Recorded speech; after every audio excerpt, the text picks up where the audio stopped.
जय श्री कृष्णा जी, कैसे हो जी। चलिए आज अगला श्लोक पढ़ते हैं। भक्ति योग हमने शुरू किया हुआ है, भक्ति योग का नेक्स्ट श्लोक पढ़ते हैं। हरे कृष्ण कृष्ण कृष्ण हरे हरे, हरे राम राम राम हरे हरे। ये तु सर्वाणि कर्माणि मयि सन्यस्य मत्परः अनन्येनैव योगेन मां ध्यायन्त उपासते तेषामहं समुद्धर्ता मृत्यु संसार सागरात् भवामि न चिरात् पार्थ मया वेशित चेतसा। जो अपने सारे कार्यों को मुझ में अर्पित करके तथा अवचलित भाव से मेरी भक्ति करते हुए मेरी पूजा करते हैं और अपने चित्तों को मुझ पर स्थिर करके निरंतर मेरा ध्यान करते हैं, उनके लिए हे पार्थ मैं जन्म मृत्यु के सागर से शीघ्र उद्धार करें। उद्धार मतलब उनको पार लगाने वाला हूँ। जहाँ ये स्पष्ट कहा गया है कि भक्तजन अत्यंत भाग्यशाली हैं कि भगवान उनका इस भवसागर से तुरंत ही उद्धार कर देते हैं। शुद्ध भक्ति करने पर मनुष्य को उसकी अनुभूति होने लगती है कि ईश्वर महान है और जीव आत्मा उसके अधीन है। उसका कर्तव्य है कि वह भगवान की सेवा करे, और यदि वह ऐसा नहीं करता है तो उसे माया की सेवा करनी होगी। जैसा पहले कहा जा चुका है कि केवल भक्ति से परमेश्वर को जाना जा सकता है, अतएव मनुष्य को चाहिए कि वह पूर्ण रूप से भक्त बने। भगवान को प्राप्त करने के लिए वह अपने मन को कृष्ण में पूर्णतया एकाग्र करे। वह कृष्ण के लिए ही कर्म करे, चाहे वह जो भी कर्म करे, लेकिन वह कर्म केवल ईश्वर कृष्ण के लिए होना चाहिए।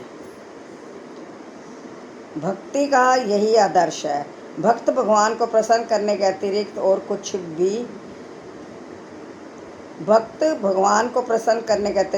कुछ भी नहीं चाहता। उसके जीवन का उद्देश्य कृष्ण को प्रसन्न करना होता है और कृष्ण की तुष्टि के लिए वह सब उत्सर्ग कर सकता है, जिस प्रकार अर्जुन ने कुरुक्षेत्र के युद्ध में किया था।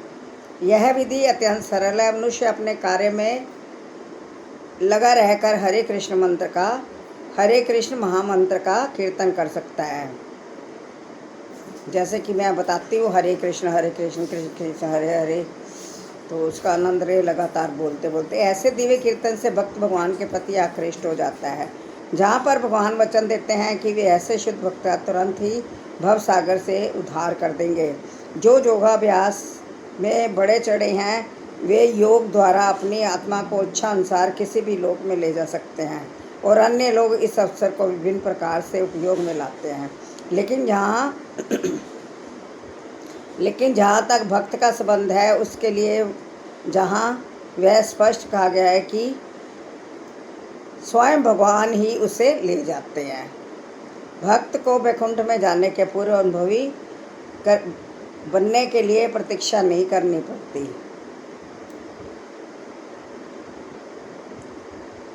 तात्पर्य ये है कि वैकुंठ लोक में आत्मा को ले जाने के लिए भक्त को अष्टांग योग साधने की आवश्यकता नहीं है। इसका सारा भगवान स्वयं अपने ऊपर ले लेते हैं। वे जहाँ पर स्पष्ट कह रहे हैं कि वे स्वयं ही उद्धारक बनते हैं। बालक अपने माता पिता द्वारा अपने आप रक्षित होता रहता है, जिससे उसकी स्थिति सुरक्षित रहती है। इसी प्रकार भक्त को योगाभ्यास द्वारा अन्य लोकों में जाने के लिए प्रयत्न करने की आवश्यकता नहीं होती, अपितु भगवान अपने अनुग्रहवश स्वयं ही अपने पक्षी वाहन गरुड़ पर सवार होकर तुरंत आते हैं और भक्त को भवसागर से उबार लेते हैं। क्योंकि कितना ही कुशल तैराक क्यों ना हो और कितना ही प्रयत्न क्यों ना करे, किंतु समुद्र में गिर जाने पर वह अपने को नहीं बचा सकता। कृष्ण भगवान की जय। किंतु यदि कोई आकर उसे जल से बाहर निकाल ले तो वह आसानी से बच जाता है। इसी प्रकार भगवान भक्त को इस भवसागर से निकाल लेते हैं। मनुष्य को केवल कृष्ण भावनामृत की सुगम विधि का अभ्यास करना होता है और अपने आप को अनन्य भक्ति में परिवर्तित करना होता है। किसी भी बुद्धिमान व्यक्ति को चाहिए कि वह अन्य समस्त मार्गों की अपेक्षा भक्ति योग को चुने। सबसे बढ़िया मार्ग है भक्ति योग। चलिए अब नेक्स्ट कल पढ़ेंगे। अब ये पढ़ ली है, थोड़ी सी रह गई है, मतलब थोड़ी सी क्या ये साल लग जाएगा। फिर भगवान पार कराएंगे ना, भगवान ने कह दिया है कि वो पार कराएंगे तो कराएंगे। बस हम उस नाव में बैठ गए हैं। अब हमें उन्होंने बिठाना सिखा दिया है कि कैसे बैठना है। अब पार लगाएंगे वो अपने आप। गुरुदेव भी साथ में है तो भगवान भी साथ में हो गए, तो 2 नहीं 11 लोग हो गए, तो हम तो बस से पार हो जाएंगे, उद्धार हमारा हो जाएगा। जय श्री कृष्णा, राधे राधे।